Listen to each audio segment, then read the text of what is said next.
partir de este momento, los invitamos a formar parte de esta mesa donde se componen y descomponen los problemas del país.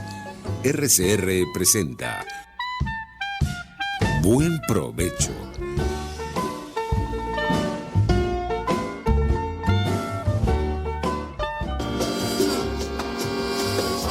La voz de la diáspora en Buen Provecho con el profesor Tomás Páez. Buenas tardes, querida audiencia global. Este programa además se retransmite desde Macor TV en Florida. Este programa se hace desde rcr750.com, Radio Caracas Radio, la emisora pionera de la radiodifusión venezolana. Es la radio que además se ve, así que tenemos las dos opciones, radio e imagen.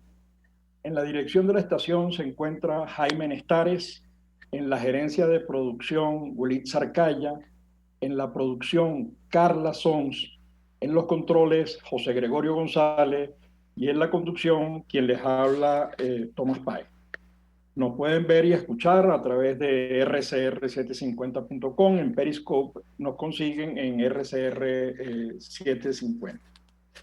Hoy, antes de darle la palabra a nuestros invitados, a quienes queremos agradecer que hayan aceptado la invitación a participar en este tema que es los permisos o el estatuto temporal de atención al venezolano, a la diáspora venezolana.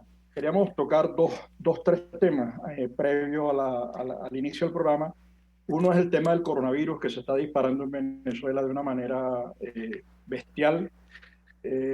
Nos consta además, no solamente por familiares, sino por alumnos, amigos, que todo se está haciendo a través de crowdfunding, buscando recursos para conseguir el oxígeno, para conseguir, porque bueno, ya en las clínicas no hay espacio y en los hospitales, yo no sé si siguen existiendo, porque parece que los hospitales en Venezuela, aquellos que fueron líderes en Latinoamérica, hoy están desaparecidos, ¿no? Están absolutamente derruidos, como lo reconocen las propias Naciones Unidas. Luego, la gente no se está vacunando, digamos, la vacuna no está llegando a la gente, se está partidizando el tema de una cosa tan elemental como es la vida de la gente, y eso no se puede aceptar. Todos los venezolanos, no importa su ideología, su condición económica, necesita esa vacuna. Sin embargo, los venezolanos no la reciben. Y estaba viendo en un diario cubano que sí, que ya todos los cubanos están vacunaditos. Bueno, eso llama la atención, porque pareciera que los venezolanos son ciudadanos de segunda en su propio país, y eso ya es mucho decir, da dolor, y uno ahí la soberanía está resentida, ¿no? Entonces, lo digo allí porque me parece que es preocupante el tema de la vacuna, el tema del coronavirus, la velocidad de propagación, los picos que está alcanzando.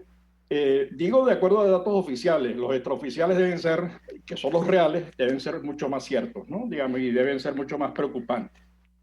La segunda cosa es lo que está ocurriendo en Apure, que ha provocado el desplazamiento de miles de venezolanos corriendo. Además, ahí se está violando fuertemente el tema de los derechos humanos, porque uno no puede atacar poblaciones donde hay sociedad civil que no está preparada para una confrontación.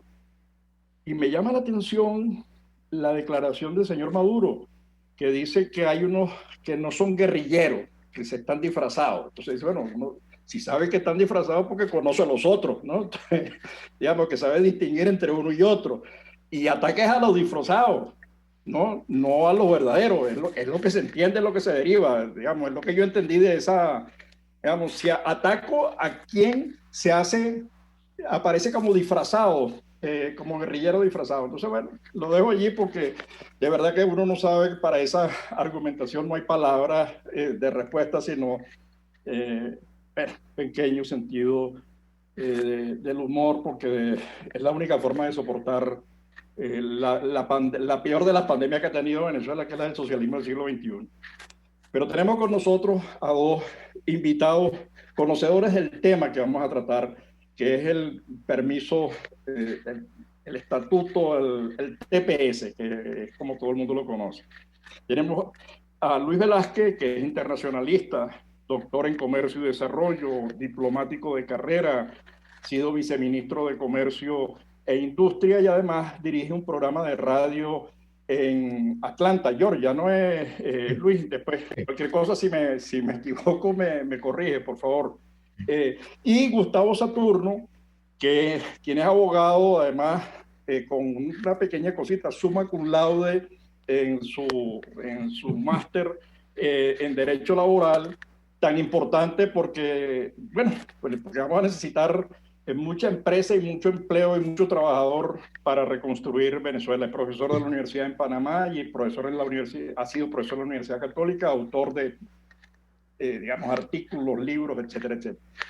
De verdad que muchas gracias por esto. Yo quisiera, antes de que nos explicaran todo el tema del TPS, ¿cuál es la evaluación que ustedes hacen? Porque hay dos países que han tomado unas iniciativas importantísimas. Por un lado, Colombia, previo a Estados Unidos, que lanza el estatuto de permanencia que dura 10 años para regularizar a los venezolanos, que son unos cuantos millones, más de 2 millones de venezolanos en Colombia. Y ahora, después la decisión de Biden, ¿no? Que es un lujo de verdad tener.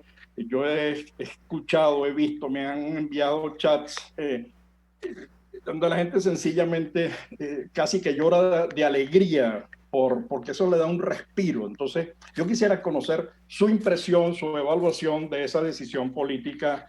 Bueno, el que decida comenzar, el que se sienta más cómodo, Luis o Gustavo. Gustavo. Bueno, muchísimas gracias, Tomás, por la invitación. También agradecido con Radio Caracas Radio por permitirme esta pequeña ventana de estar en contacto con mi país. Yo tengo ya poco más de 4 años que salí de Venezuela y estoy en el exilio en Panamá. De manera que estoy muy agradecido, pues, porque me hayan invitado, a mi amigo también Luis Velázquez, porque a veces compartimos algunos programas allá en la Visión Radio en Atlanta, pues también un cordial saludo. Bueno, yo creo que en primer término deberíamos decir que los venezolanos debemos estar muy agradecidos y efectivamente celebrar esta decisión del gobierno de los Estados Unidos en otorgarnos este beneficio, digamos, migratorio, este estatuto de protección temporal, que aunque sea un estatuto temporal, como su nombre lo indica, como tú has dicho, Tomás, le trae un enorme respiro a muchos migrantes en los Estados Unidos. Se dicen que hasta unos 320.000 o 322.000 venezolanos se pudieran beneficiar de esta medida, que no está dirigida, en mi opinión personal, no soy experto en migración en los Estados Unidos, ni mucho menos, pero me da la impresión de que no es una medida que solamente va a beneficiar a venezolanos que están en situación irregular, que son muchos, un caso que contrasta con el que tú mencionas de Colombia, ¿no? Donde efectivamente hay 1.800.000 venezolanos entre unos conteos y otros dicen que pueden ser más de 2 millones, y donde más del 50% está en una situación irregular. No, este TPS va a beneficiar a venezolanos que están en situación irregular, pero venezolanos que también tienen otro tipo de trámites y les puede surgir como una especie de plan B.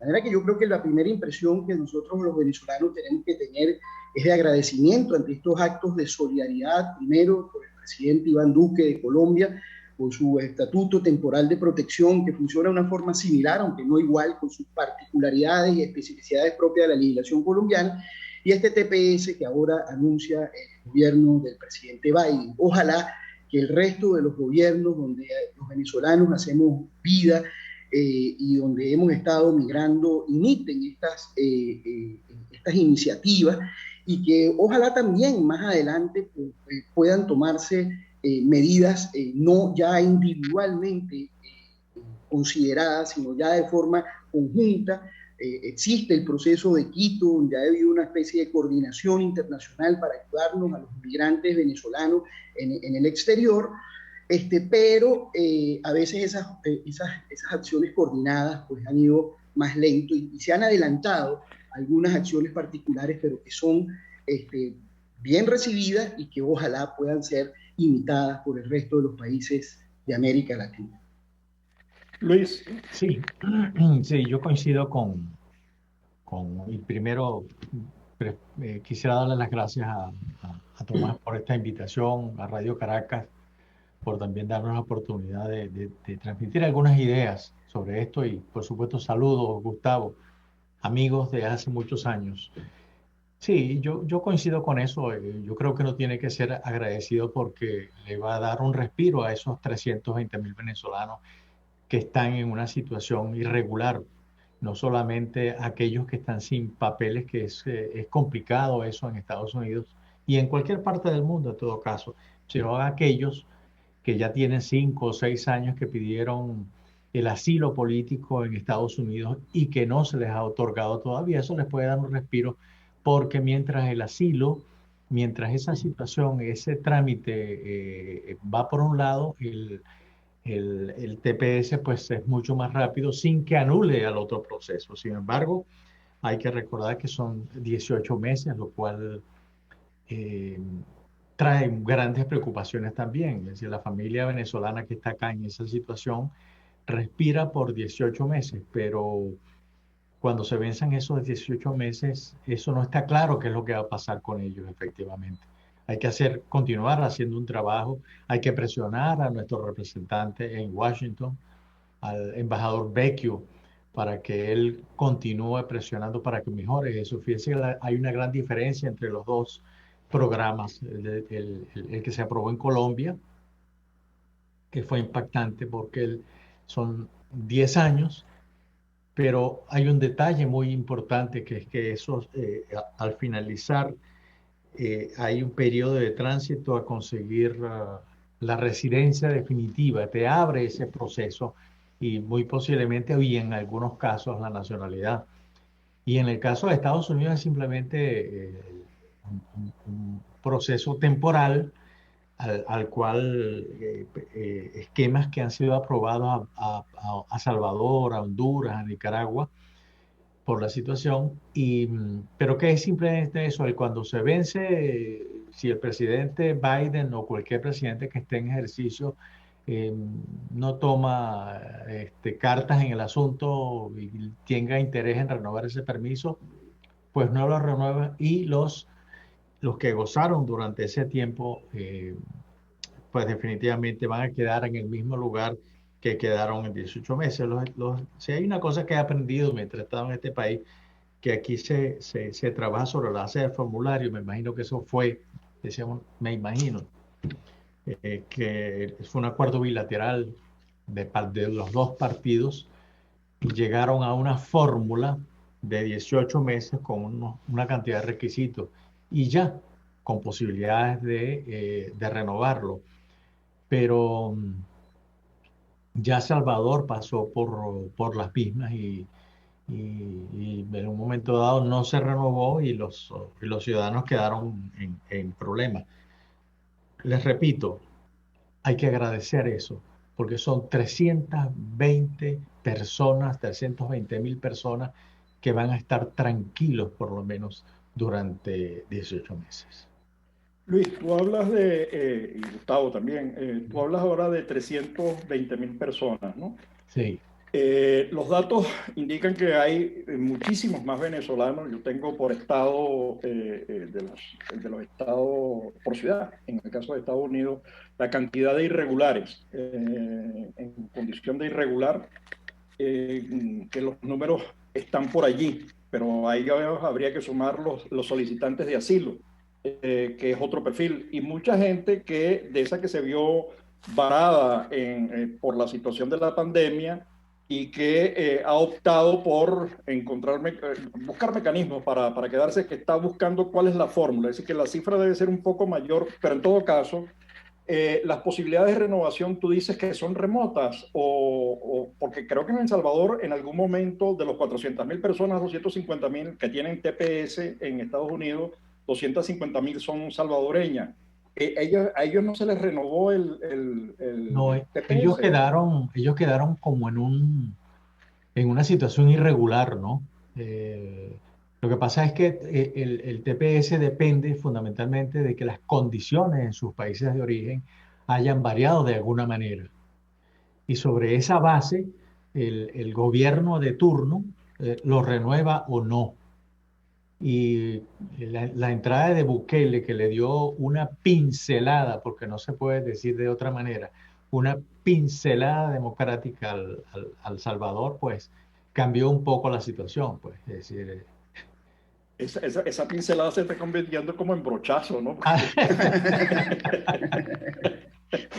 A ver, yo, para continuarlo, pero la voy a dejar como pregunta en el aire para el siguiente segmento.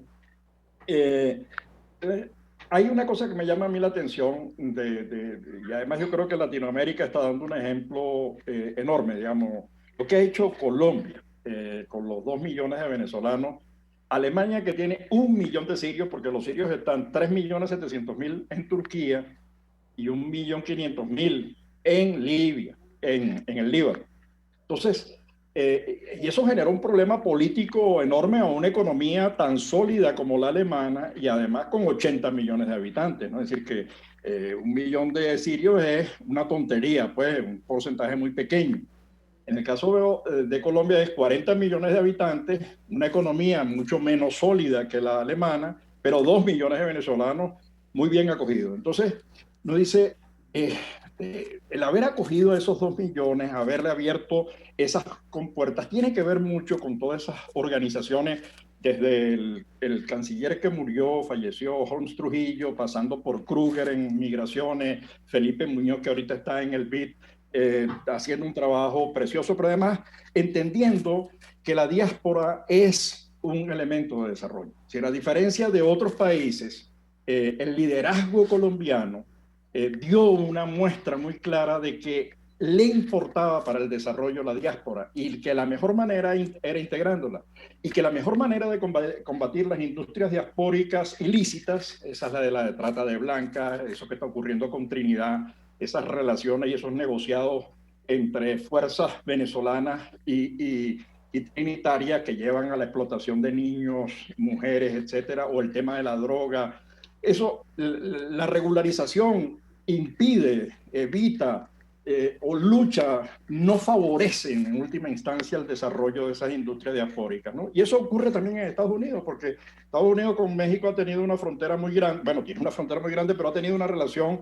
Casi que han construido sistemas de metro desde México a los Estados Unidos, con negociados también, ¿no? Porque cuando la política se concentra en fronteras y en normas y en restricciones y en deportaciones, etcétera, bueno, la miseria, el hambre, la destrucción, la muerte, la gente intenta evitarlo. Pero yo quisiera una reflexión de ustedes al retorno sobre esta relación migración-desarrollo y por qué países como Colombia y el propio Estados Unidos, que creció siempre con sus diásporas, como lo reconocen Kennedy y Reagan en 2 hermosos vídeos, yo creo que allí hay una razón. Quisiera conocer sus impresiones sobre el tema, pero eso lo hacemos al retorno de publicidad.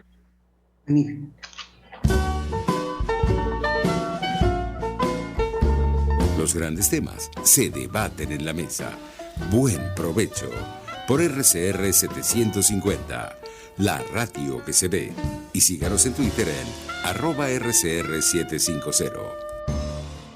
Sintonícenos a través de Periscope, @RCR750, la radio que se ve. Una palabra bien dicha y en el momento oportuno puede hacer la diferencia. Palabras sueltas pueden no significar nada, pero juntas pueden mover el mundo. Palabras más o menos me estás dejando. Descúbralas junto a una periodista intrépida, incisiva y audaz, María Alejandra Trujillo en Palabras más, palabras más, palabras menos. Palabras más, palabras menos. De lunes a viernes, a partir de las 7 de la mañana, por RCR 750 AM.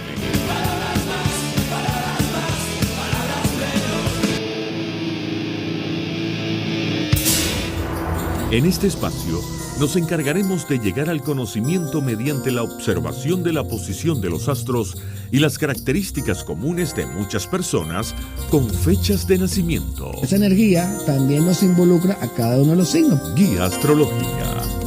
Descubra la relación de los astros con los rasgos de la personalidad, con los sucesos importantes de su vida y con sus características físicas. También van a buscar nuevas formas de crecer, contactarse con el arte, con la belleza. Guía Astrológica, todos los sábados, a partir de las 3 de la tarde, por RCR 750 AM.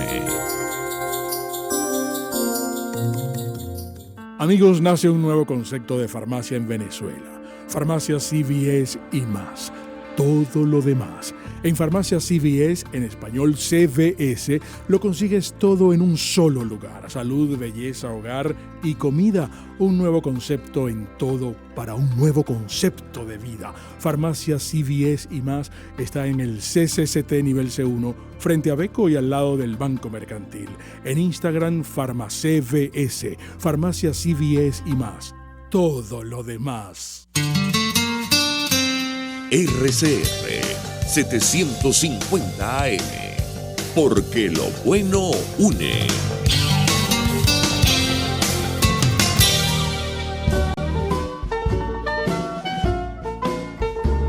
Escuchas Buen Provecho por RCR 750, la radio que se ve.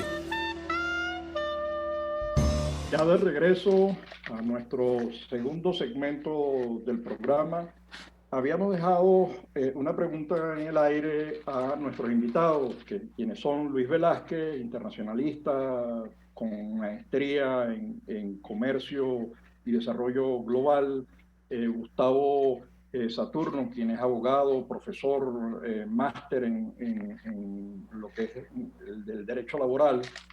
Y conversábamos con ellos del tema del TPS, el estatuto temporal que reconoce a los venezolanos, les concede 18 meses de estadía tranquila, sin deportación. Eso facilita muchísimas cosas. Y habíamos dejado una pregunta en el aire relacionada con el tema migración y desarrollo. ¿Cuál es la evaluación y ese liderazgo que podría servir desde Colombia? Ya Gustavo había señalado algo en relación a la reunión de Quito, creo que fue el año 18, cuando ya era obvio, ¿no? Porque la diáspora que comienza el día 1, que llegó el difunto al poder en 1998, se ha venido creciendo de manera sostenida, 120.000 personas más o menos por año, hasta el año 2015. Y a partir del año 2016 el salto se multiplica por 10. Pasamos a 1.200.000 personas año, más o menos. Estamos hablando en este momento, de acuerdo a las cifras nuestras del Observatorio de la Diáspora, estamos hablando de más de 6,5 millones de venezolanos en este momento en 300 ciudades y 90 países. Entonces, bueno, quien quiera responder, es una reflexión sobre la importancia, no solamente para el venezolano que está allí, sino para el tema político global, la decisión de Colombia y de Estados Unidos. Bueno, quisiera agregar algo, Tomás, del reporte anterior. Yo coincido en parte con Luis y uno quisiera que la ayuda fuera todavía mayor, pero yo sí tengo la impresión de que este TPS y este beneficio que se le está otorgando ahora a los migrantes venezolanos va a ser renovado dentro de un año y medio, dentro de los 18 meses de vigencia. Escuchaba a algunos abogados expertos en materia de migración y decían que normalmente los Estados Unidos avisa en la última renovación cuando no tiene el interés de volverlo a renovar. Pero además, aun cuando la situación en Venezuela, Dios mediante, se llegase a resolver, sabemos que la situación de Venezuela es tan compleja que un año, 18 meses, un año y medio, no va a ser suficiente. De manera que deberíamos pensar que efectivamente, como ha pasado con otros países, como El Salvador, se le otorgaron a partir de prácticamente principios de siglo y ha sido renovado una y otra vez, debería también pasar en el caso de los venezolanos. Y no hay que descartar la idea de que es posible que esto ingrese dentro de un programa, de una reforma mayor e integral del sistema de migración, y que no se pueda descartar de que entonces las personas que hoy están recibiendo este TPS en el futuro puedan alcanzar a otro tipo de estatus, ¿no? De momento no les permite alcanzar ninguna residencia, ni ningún tipo de ciudadanía, ni mucho menos, pero no es descartable que en el futuro eso pueda llegar a ocurrir en el marco de una reforma que no va a ser fácil porque ninguna reforma migratoria en ningún país del mundo lo es, ¿no? Pero bueno, hay que hacer votos para eso. Y respecto a lo que comentas del desarrollo, yo creo que sí, Venezuela es un ejemplo de ello, a pesar de las circunstancias en las que nosotros estamos hoy en día. Venezuela fue un país receptor de migrantes. Venezuela estimuló la migración desde que nos constituimos en república independiente a través de leyes que dieron cuenta de ello. Tuvimos dos grandes olas migratorias en el siglo XX, como lo dicen los expertos, después de la Segunda Guerra Mundial y esa migración europea de la que de alguna u otra manera yo estoy ligado, o la migración latinoamericana que tuvimos en los años 70. Yo creo en eso. Sin embargo, evidentemente que la migración debe ser de forma ordenada, y creo que estos mecanismos sirven para ordenar un poco la migración, porque cuando, como en países como en Colombia, existen tantos venezolanos en situación irregular, eso termina perjudicando al propio país. Y por eso es que el gobierno, creo que en mi opinión, de forma muy certera, ha tratado de venderle esta idea al propio nacional colombiano, diciéndole que peor es tener a esos 2 millones de venezolanos, que se calcula que un poco más de la mitad está en situación irregular, es decir, estamos hablando de más de 1 millón de venezolanos que podrían estar en este momento en situación irregular. Eso termina perjudicando a la propia obra, a la mano de obra nacional colombiana. ¿Por qué? Porque el trabajador, es obvio que el trabajador que está en situación irregular, el migrante que está en situación irregular, acepta menos tipos de trabajo, no cotiza ante las cajas del Seguro Social, no paga impuestos, no se sabe ni siquiera dónde está. De manera que este tipo de procesos sirven de alguna u otra manera a atender a un hecho que ya es irremediable, que es esa diáspora venezolana que ya se dio y que ahora hay que atender. Nosotros creo que también lo hicimos en un momento determinado, en los años 80, hicimos aquella matrícula general de extranjeros para tratar de poner un poco de orden. Quizás no lo logramos con tanto éxito, pero creo que sí, creo que la migración de forma ordenada contribuye desde todo punto de vista, mucho más cuando todos los estudios revelan que la migración de los venezolanos es una migración preparada, una migración calificada. Creo que por ahí hay un estudio de la encuesta nacional de condiciones de vida, la ENCOVI, que se coordina desde mi alma mater, la Universidad Católica Andrés Bello, y habla de prácticamente 1 de cada 4 venezolanos tiene educación superior, de cada migrante. Y cuando vamos a la educación media, eso puede subir a la mitad. De manera que hablamos en términos generales de una migración calificada que en muchos casos podría beneficiar para el desarrollo de muchos de los países donde estamos llegando. Eso no tengo yo la menor duda. Bueno, tenemos que ir a un corte para nuestro tercer segmento y bueno, entramos con el segundo link.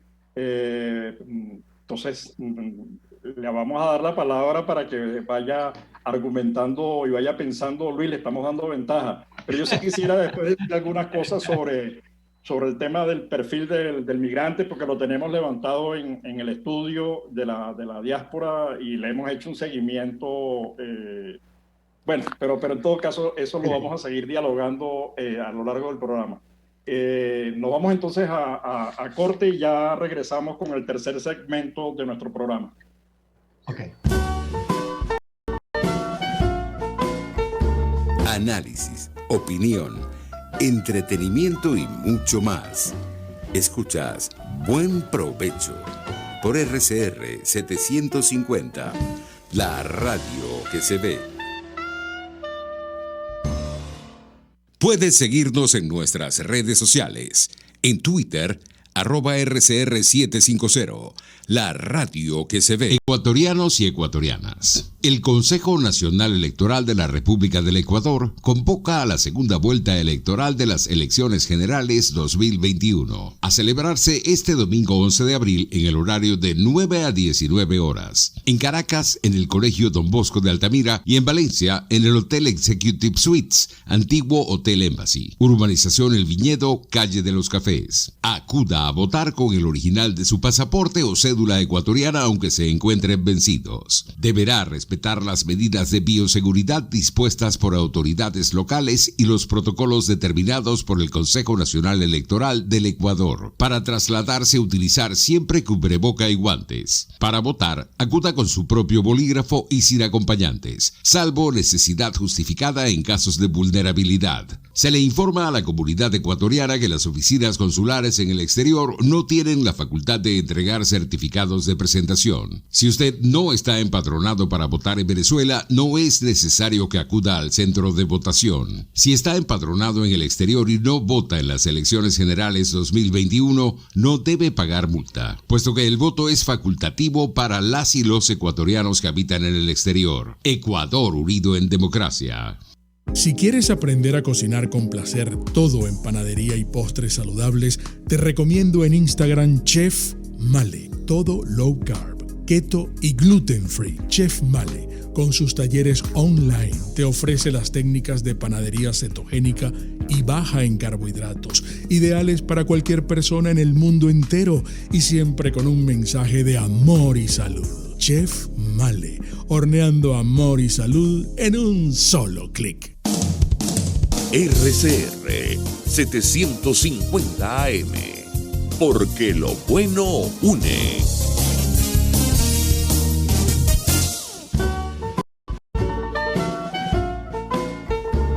Usted escucha Buen Provecho por RCR 750, la radio que se ve. Bueno, ya de regreso con la voz de la diáspora en Buen Provecho en este tercer segmento con nuestros invitados. Luis Velázquez, internacionalista, dirige un programa de radio en Georgia, Atlanta, la Visión Radio en Atlanta, con Gustavo Saturno, que es abogado, especialista en Derecho Laboral, profesor de la Universidad Católica y Universidad en Panamá. Habíamos quedado con una pregunta y habíamos dejado casi que con la palabra a Luis. Yo se la voy a robar unos minuticos, ¿Cómo no? nada más. Para, toda diáspora reduce la pobreza global, toda diáspora beneficia al país de acogida, incluso si está irregular, en condiciones irregulares o de refugio, porque tiene que tomarse un cafecito, tiene que tomar un pancito, tiene que pagar un transporte, y ya eso cuando se agrega a 2 millones de venezolanos que consumen $10 día, digo por la medida chiquita, pues, ¿no? Estamos hablando de unos cuantos millones día, y por eso en todos los países los estudios que se han hecho en Colombia, en Perú, en Chile y en Roraima indican que la diáspora ha hecho un aporte al PIB enorme. De hecho, a escala global, el 3.5% de la población diaspórica aporta el 10% del PIB global. Entonces yo creo que ahí hay y como dice Gustavo Saturno, el hecho de regularizarlo facilita su inserción, facilita el pago de impuestos, los incorpora, digamos, yo creo que eso es una medida inteligentísima, porque ahí ha habido capacidad que no existe en todo el mundo. Fíjate que la respuesta, por ejemplo, de Trinidad ha sido distinta, pese a que tenemos allí unos cuantos decenas de miles de venezolanos y además una relación histórica desde Guiria la Costa, Río Negro y pasando por el norte de Paria, unas playas exquisitas por donde entraba el whisky, los cigarros, los pantalones kaki, etcétera, ¿no? Entonces, hay una relación histórica que uno no entiende cómo hoy puede haber gente que haga lo que haya hecho lo que ha hecho devolviendo a los muchachos en lanchas, a niños, en peñeros, además, con unas riadas que hay allí en ese mar de 30 kilómetros que separan a Trinidad de Venezuela. Entonces, el enfoque, yo creo que el enfoque colombiano difiere, por ejemplo, del candidato Salaverry en Perú, que ha convertido a la diáspora en el enemigo, ¿no? Entonces, y además eso percola no es porque la sociedad lo perciba así, pero va generando estigma, etcétera, ¿no? Entonces, yo creo que allí el aporte que hace Colombia no es solamente para Latinoamérica, es también para Europa. La reciente decisión de los países europeos que no satisfizo a nadie, que todo el mundo quedó en el aire, porque no satisfizo a los húngaros, pero tampoco satisfizo a los países del sur, y se aprobó una ley de refugio y asilo concentrado en el tema de frontera. Pero en todo caso, la diáspora venezolana tiene formación, pero además emprende, y emprende no necesariamente el que tiene más formación, sino emprende el que tiene ganas y sabe que hay que jugársela para construir riqueza y enviarla a los venezolanos, a sus familiares y amigos, y hoy las remesas son, creo que el rubro de mayor ingreso de los venezolanos, incluso por encima del petróleo o ahí. Luis. Sí, efectivamente, mira, hay un vínculo muy estrecho entre el desarrollo y la inmigración. Definitivamente sí lo hay. No te sé decir exactamente las cifras que hace un mes dio, no me acuerdo exactamente las cifras que dio el gobierno de Perú de cómo había impactado el PBI esa gran cantidad de venezolanos que estaba radicados en Perú. Pues un poco salió a la defensa de los venezolanos por la situación xenofóbica que se estaba creando en el país. Es decir, hay un problema el venezolano que mira, como dijo Gustavo bien, es un venezolano que fundamentalmente es por lo menos por la universidad, un pregrado tiene. Y ha ido a todas partes a aportar, y eso lo vemos en todo el mundo, los premios que se están ganando los venezolanos, que se siguen ganando. Es decir, yo pongo siempre este ejemplo, para que la persona que está encargada de la instrucción de los astronautas aquí en Estados Unidos, sea un ingeniero que fue egresada de la Universidad Simón Bolívar, señores, estamos hablando de la NASA, no estamos hablando de cualquier cosa, ¿no? Y es una venezolana. El gerente de adquisiciones, como tú bien lo sabes, porque también es amigo tuyo, Tomás, es Francisco Amistle, un venezolano, un ex PDVSA.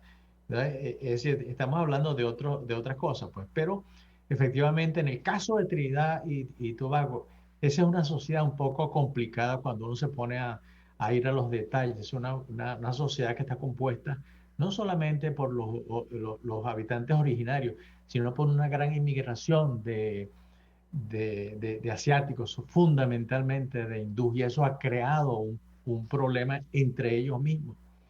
Y la llegada de venezolanos allá, no sé qué nivel llegó, pero les trajo problemas, les trajo incomodidades, quitó empleos, es cierto, pero aportó. Y bueno, las mujeres bonitas allá, las venezolanas bonitas, han causado realmente algunas incomodidades a las damas trinitarias. Quizás es un poco, y lamento mucho tener que decirlo, es un poco la ignorancia de mucha gente que ve la emigración como unas personas que van simplemente a competir, a quitarles los puestos de trabajo y a quitarles las posibilidades de surgir a los nacionales de cada uno de los países. Y es todo lo contrario, y creo que Venezuela es un ejemplo, como lo dijo Gustavo.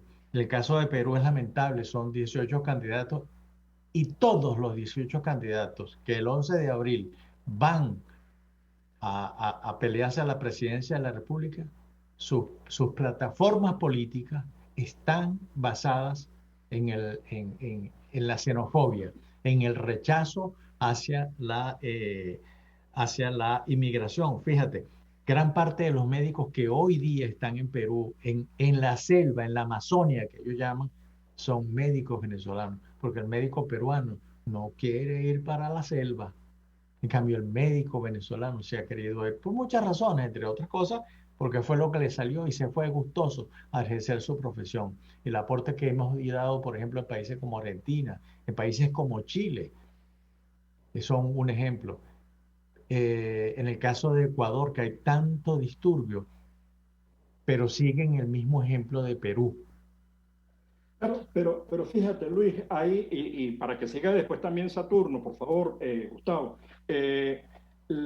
los datos que hay, que están cuantificados, digamos, hechos por estudios por el Banco Central o por instituciones independientes como el Banco Mundial e incluso en banca privada, en Chile, en Perú, en Colombia y en el norte de Brasil, en Roraima, una de las regiones que mejor crece pese a ser una región muy atrasada en comparación con Sao Paulo, que es todo un monstruo económico, las regiones que mejor crecen son aquellas que han recibido los países. El aporte que ha hecho la diáspora venezolana ha sido enorme.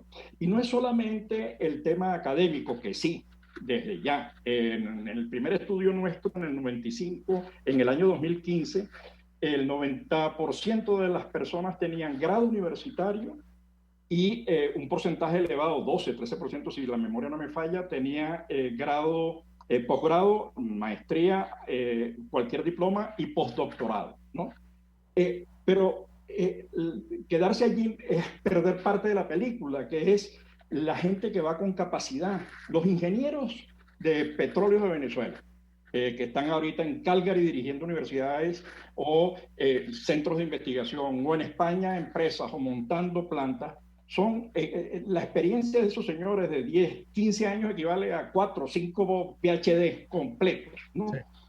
Y luego el hecho de haber trabajado, esa cultura del trabajo, fíjate que uno de los impactos de la migración es el mejoramiento de la productividad. Ese es clave. Y en el tema laboral eso es fundamental. Entonces los mitos sobre el desplazamiento de mano de obra no son ciertos. En la medida en que se incrementa el PIB y se dinamiza la demanda agregada, se genera empleo. Entonces, lo que estás haciendo es generando empleo en aquellos sectores en los que antes no tenías. Por ejemplo, la incorporación de la mujer venezolana al mercado laboral, gracias al apoyo que nosotros recibimos de una migración que llegó de España y de Latinoamérica. Y eso permitió un ensanchamiento enorme de la actividad de la inserción de nuestras mujeres en el mercado laboral. Pero más allá entonces de la migración, no quisiera perder el tema. Si quieren redondear algo al respecto, perfecto, pero el asunto del TPS y las posibilidades, uno, de conseguir nacionalidad, de regularizar la situación, si eso afecta a quienes están solicitando asilo o no lo afecta, si eso beneficia o no a los cónyuges de estas personas aún no siendo de origen venezolano, y tres, ¿es condición estar en Estados Unidos para lograr el TPS? ¿O puedo yo ir, por ejemplo, de Panamá a Estados Unidos para lograrlo? ¿Cuáles son esas condiciones para que le expliquen a nuestra audiencia? Yo te voy a explicar quiénes son admisibles y quiénes no lo son. Sí, hasta el 8 de marzo, es decir, los que tienen derecho a optar por el TPS aquí en Estados Unidos son los que están en Estados Unidos, llegaron el 8 de marzo, es decir, los que están antes hasta el 8 de marzo. El 9 de marzo de este año, ya aquellos que llegaron ese día no tienen derecho absoluto en obtener ese tratamiento. Habrán otros mecanismos en todo caso, asilo o la familia lo pidió, en fin, cualquier otra cosa, porque sí existen formas de eso. Entonces, eso yo te diría que se convierte como una especie de limitante. Fíjate, el caso de Colombia. Colombia abrió las puertas. Ese es un ejemplo. Abrió, y no solamente que abrió con un TPS de 10 años de duración, sino que ese TPS, ese instrumento abre el camino para que tú optes o a una residencia permanente o a una nacionalidad. Esa es la pequeña diferencia. Y eso es lo que le da a la familia venezolana, a aquellos emigrantes que se fueron a Colombia. Colombia es el que tiene más venezolanos allá adentro, 2 millones creo que dijiste. Eso es lo que le da a ellos la seguridad de invertir, porque hay muchas empresas venezolanas acá, ahí en Colombia. En el caso de Estados Unidos en particular, y te hablo específicamente de Georgia, porque es donde vivo, acá hay 40.000 empresas de latinos que generan al menos 7, o sea que de esas 40.000 tienes que multiplicarlo por 7 y te dará una cantidad enorme de empleo. La contribución del latino al PBI de Estados Unidos es de un poco más de 4 puntos. Y eso es importante. Y eso fue un reclamo que se le hizo al presidente Trump cuando él empezó a hablar mal de los latinos y empezó a hablar de drogadictos, de criminales, de violadores. que se le hizo. Yo participé en esa reunión con el partido, en el que me invitó el Partido Republicano de Georgia, y cuando me tocó la palabra, yo le dije, mire, yo creo que los latinos estamos esperando que se nos trate de otra manera. 40.000 empresas, son 40.000 empresas que hay, que le da trabajo, multipliquen por 7 y verán lo que eso significa. Es decir, hay las ovejas negras, siempre las habrá en el mundo, pero no todos somos, sino todos queremos participar y contribuir al lugar que nos dio acogida. Gustavo. Sí, bueno, no, gracias. Omar, solamente un minuto para redondear una idea anterior antes de hablar del TPS.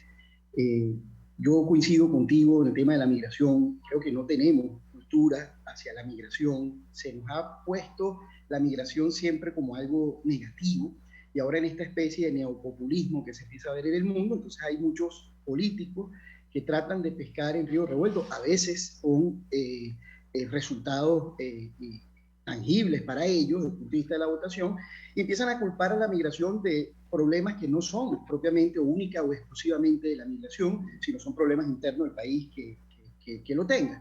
Pero evidentemente hemos estado viendo cómo muchos políticos, pues, así como hemos tenido manifestaciones de solidaridad que los venezolanos nunca tendremos que olvidar, tampoco tendremos que olvidar otras manifestaciones de falta de solidaridad, incluso de xenofobia, que han tenido algunas personas desconsideradamente hacia la migración venezolana, ¿no? Pero hay que decir que esa cultura tampoco la teníamos de todo en Venezuela. Por ejemplo, en mi área, que es el derecho del trabajo, cuando uno ve las normas laborales en América Latina, pues uno siempre encuentra una norma que es una constante, y es que las empresas deben de tener tal o cual porcentaje de personal nacional, un 90, un 85, dependiendo de la legislación de que se trate. Y esa norma que existe aquí en Panamá, donde yo vivo, por ejemplo, también existe en Venezuela.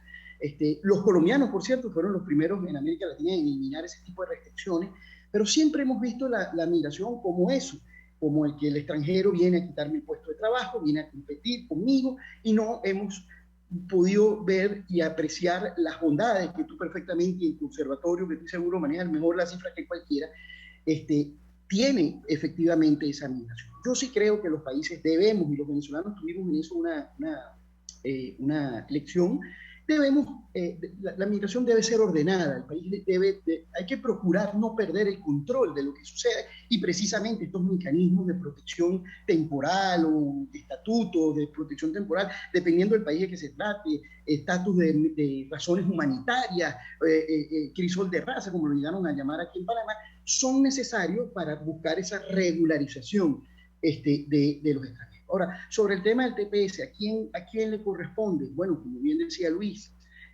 a mí me parece una figura muy interesante, sobre todo porque me parece una figura flexible. No excluye el hecho de que una persona que tenga otro trámite tenga que renunciar a él por adquirir un TPS, y eso es muy importante. Eso, por ejemplo, no sucede en Latinoamérica, donde normalmente tienes un trámite y tienes que cerrar otro para abrir este, ¿no?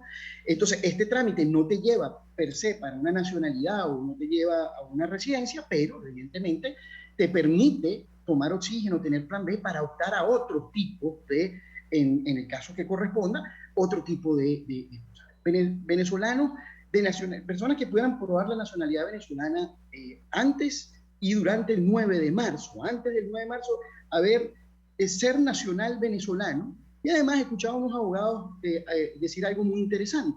Tienes que tener, además, una prueba de un lazo con el país. Yo, por ejemplo, si hubiese estado el 8 de marzo en los Estados Unidos, no hubiese podido optar a un TPS, porque yo tengo más de 4 años residiendo en Panamá y tengo una residencia indefinida y aprobada. Pues en ese caso, pues no operaría. Y luego el venezolano tiene que fijar una residencia constante y permanente y probarla, evidentemente, a partir del 9 de marzo, a través de distintos mecanismos que los abogados recomiendan, contratos de arrendamiento, etcétera, etcétera, etcétera. Pero básicamente eso, ser venezolano, haber mantenido lazos con el país, haber estado con una residencia continua antes y durante el 8 de marzo, y permanecer y fijar como residencia en los Estados Unidos a partir del 9 de marzo, eso debería ser suficiente como para que la persona pudiera. optar al TPS. Hay casos más claros que otros, personas que tienen trámites de asilo, los abogados les recomiendan seguir el trámite de asilo normalmente, pero optar al TPS como un plan B, otros que tienen una visa de estudiante, otros que tienen otro tipo de visas o de permisos de trabajo vinculados a una empresa. A todos ellos le dicen, y eso es lo que a mí me parece bien interesante de esta categoría, que es una categoría de no inmigrante, y entonces te permite estar protegido frente a una deportación, tener incluso un permiso de trabajo y no descartar el hecho de buscar otras alternativas que pudieran ser para que al final ese venezolano pueda optar a una residencia más estable, si no es que el presidente Biden al final toma la decisión y logra el consenso necesario para hacer una reforma migratoria que incluya finalmente a estas personas que hoy están obteniendo el TPS, ¿no? Sí, efectivamente. Déjame agregar una cosa, perdóname que te interrumpa. Sí. Efectivamente hay otra cosa que se nos ha olvidado mencionar, es que a la vicepresidenta Harris, el presidente le otorgó un mandato de responsabilizarse del tema migratorio, mirando con el problema que hay en la frontera con México, pero mirando de manera global. Es decir, se espera que en los próximos meses, quizás un año, ya esté listo lo que sería la nueva política migratoria de Estados Unidos, y ahí veremos qué va a pasar. Todavía no se tienen elementos hacia dónde van, pero ahí veremos qué se va a pasar. Y la otra cosa que quería mencionar es que nosotros, los venezolanos, aprendimos mucho. Yo no sé si ustedes se acuerdan que en los años 90, con la caída de la cortina de hierro, un empresario, el señor Neumann, puso en práctica con apoyo gubernamental un programa de inmigración selectiva que se trajo a Venezuela a muchos ingenieros, a mucha gente que fue a Venezuela a aportar su conocimiento y su experiencia. Sobre todo fueron mucha gente de Rumania, de Yugoslavia y de Bulgaria, además, porque a mí me tocó atender, porque yo vivía en Bulgaria en ese momento, a esa cantidad de gente. Es decir, el que piense que la inmigración es negativa, no, la inmigración enriquece y más nada. Así es. Así es. Y Venezuela es el mejor ejemplo. Venezuela es un posgrado, como decía Gustavo, lo señaló en algún momento. Venezuela es un posgrado. Recibimos de todo el mundo. Chinos. Estoy sorprendido cuando saquemos los datos de los chinos, una cosa impresionante. Pero de todas las nacionalidades, sirios, libaneses. Es que esto es una cosa, Venezuela es grande además porque se hizo grande con también sus inmigraciones, sus distintas oleadas migratorias. Dos cositas, porque ya se nos fue el tiempo. Dos cositas. La primera, a mí me sorprende que en un contexto de coronavirus, de pandemia, de confinamiento, la migración no haya cesado. Digamos, sigue creciendo, ralentizada, pero sigue creciendo. Estoy impresionado porque la gente busca cualquier fórmula para moverse porque los datos son terribles. La otra cosa es que mientras los países reconocen la existencia de centenares de miles de venezolanos, de millones de venezolanos, de millones de irregulares a los que hay que atender, el señor Maduro admite científicamente que hay 600.000 venezolanos en diáspora. Imagínense ustedes, eso es menos del 10% de la diáspora total. Ese es el primer acto de xenofobia. Es decir, los xenófobos no son los peruanos, que los hay, o los líderes peruanos, quiero decir. Los xenófobos no es la alcaldesa de Bogotá. El primer acto de xenofobia comienza en Venezuela porque el primer acto de xenofobia es desconocer al otro. Así que, bueno, seguimos con el TPS porque el TPS es un reconocimiento del otro, del problema y la necesidad de atenderlo. Así que mil gracias de verdad, Gustavo, y mil gracias, Luis, por su tiempo, por su conocimiento y por haber compartido con nuestra querida audiencia global. Nos seguimos viendo en nuestro programa La Voz de la Diáspora todos los lunes a través de la emisora pionera de la radiodifusión venezolana, rcr750.com. Muchas gracias, Tomás. Muchas gracias, Tomás. La Voz de la Diáspora, en buen provecho, con el profesor Tomás Páez.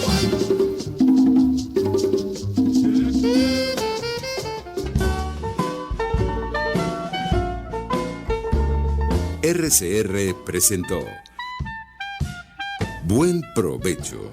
Síganos en Twitter como @RCR750. La radio que se ve.